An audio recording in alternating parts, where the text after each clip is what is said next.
So good morning all of student. आज हम लोग देखेंगे वैद्युत फ्लक्स। इलेक्ट्रिक फ्लक्स क्या होता है। जैसे यहाँ पर इलेक्ट्रिक फ्लक्स की परिभाषा लिखी गई है।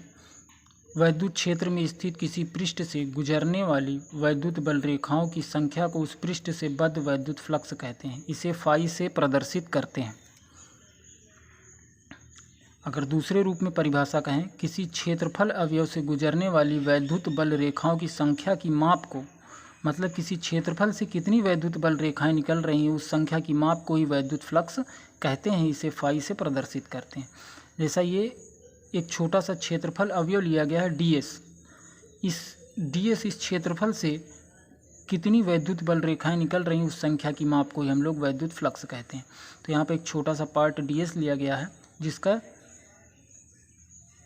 क्षेत्र सदिश है ds, और यहाँ से जो वैद्युत बल रेखाएं निकल रहे हैं उसकी वैद्युत क्षेत्र की तीव्रता है E, और इन दोनों के बीच का कोण जो है थीटा है।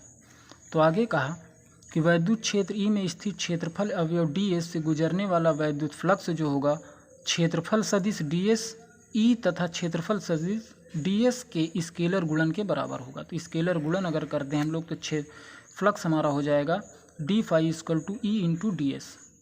तो फाई इक्वल टू हो जाएगा E ds कॉस थीटा। अगर डॉट है तो यहाँ पर कॉस थीटा आएगा। इसका मात्रक की बात करें तो E क्या है, E जो होता है F/Q होता है।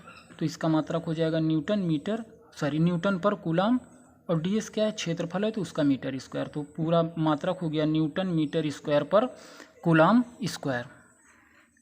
अगर ये थीटे के इन दोनों के बीच क्षेत्रफल अवयव और वैद्युत क्षेत्र के बीच अगर थीटा कोण है, ये भी वेरी करेगा। तो यहाँ पर केस देख लेते हैं। अगर थीटा बराबर 0 अंश होगा तो यहाँ पर कॉस 0 का वैल्यू 1 होती है, तो यहाँ ds हो जाएगा।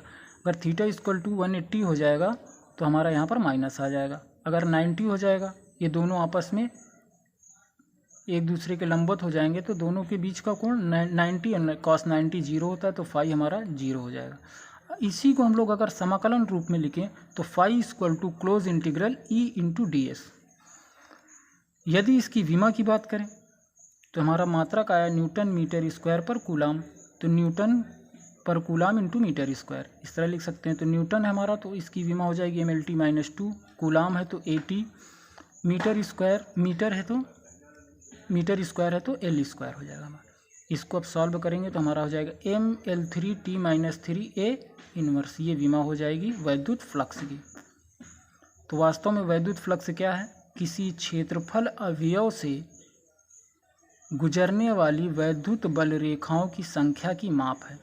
अगर साधारण भाषा में कहें तो किसी क्षेत्रफल से गुजरने वाली वैद्युत बल रेखाएं, जितनी वैद्युत बल रेखाएं उस क्षेत्रफल से गुजरेंगी वही वैद्युत फ्लक्स हमारा कहलाएगा। आगे हम लोग पढ़ेंगे गाउस का नियम अगले लेक्चर में। तो ये वैद्युत फ्लक्स है, उसमें ज़रूरत पड़ेगी वैद्युत फ्लक्स में गाउस के नियम में, तो उसको भी देख लीजिएगा ज़रा बुक से। तो फिर आगे हम लोग डिस्कशन करेंगे उसमें। धन्यवाद।